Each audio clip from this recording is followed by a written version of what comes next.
Okay, let's unpack this. Today we're diving deep into a really fascinating question you sent our way. Can the sun's activity, solar flares and stuff, actually trigger natural disasters here on Earth? You give us a whole stack of sources, and our mission really is to pull out the key nuggets about solar activity and what's been happening globally. Specifically, we're looking at March through mid-July 2025. And this time frame is interesting because solar cycle 25 is, well, it's really ramping up towards its peak right now. It definitely is. Well, it makes it a prime time to look for potential connections or apparent connections. Right.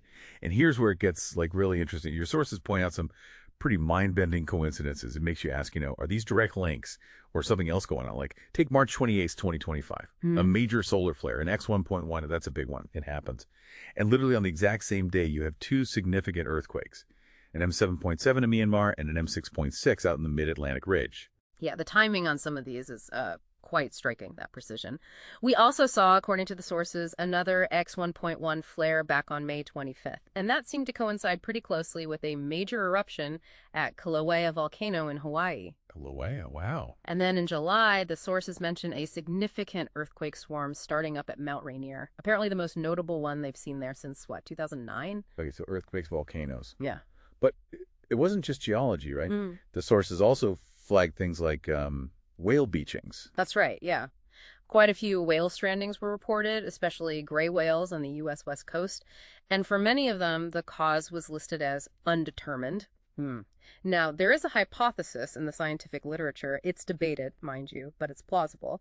The idea is that intense solar activity could generate radio frequency noise, and this noise might interfere with how whales navigate using Earth's magnetic field, their magnetoreception. Like scrambling their internal GPS. Kinda, yeah. Potentially contributing to why they might end up stranded. It's a possibility being looked at.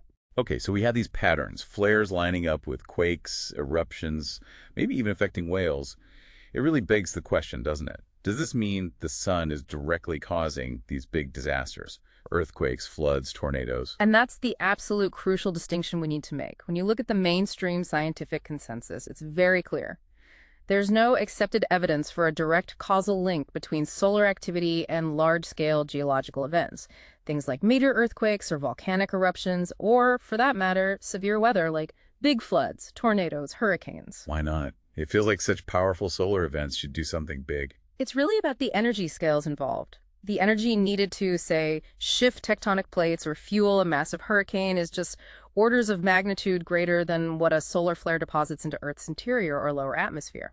Our planet's own internal heat engine and complex atmospheric dynamics are overwhelmingly the drivers for those kinds of events. Okay, that makes sense. So the energy just doesn't add up for a direct cause.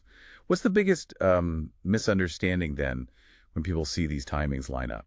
I think the absolute biggest one is confusing correlation with causation. It's a classic trap.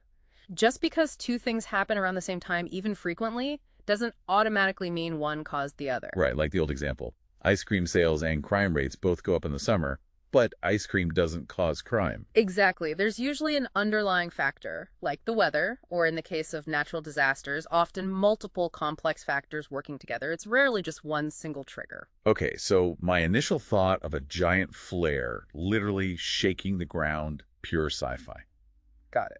But hang on, that doesn't mean solar activity has no effect on Earth, does it? We know it does something. Oh, absolutely not. The sun definitely impacts Earth, and sometimes significantly, but it's about where and how. We have well-established effects, things we call space weather impacts. These are primarily on our technology, things like radio blackouts affecting communication or interference with GPS signals. That's real and documented. And what about power grids? The sources mentioned some issues. Right, so for instance, Europe saw power grid stress during a heat wave mentioned in the sources. But interestingly, record solar power generation actually helped stabilize the grid during the day. And specific outages, like one in Cuba on March 14th or another in the Czech Republic, those were traced back to very terrestrial causes, substation failures, fallen cables, not space weather. So important to track down the actual cause. Crucial. Now, your sources also brought up a commentator, Stefan Burns.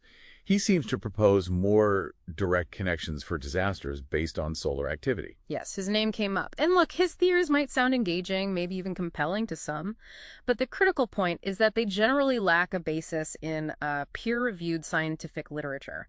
That's the process where scientific claims are rigorously checked and validated by other experts before being widely accepted. Often, these alternative theories present speculation or just correlation as if it's established fact. That correlation versus causation point again. Exactly. It's so important, especially when dealing with complex events like natural disasters that have so many contributing factors.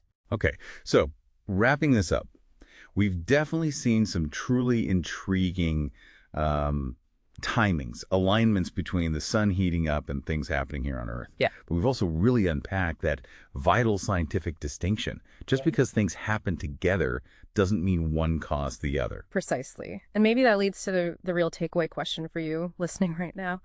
How does critically evaluating information, like really understanding that difference between correlation and causation, how does that help you navigate just the flood of information and different perspectives you encounter every single day? It's about building that mental toolkit, right? To sort through the noise and find the genuine signal. Something to think about.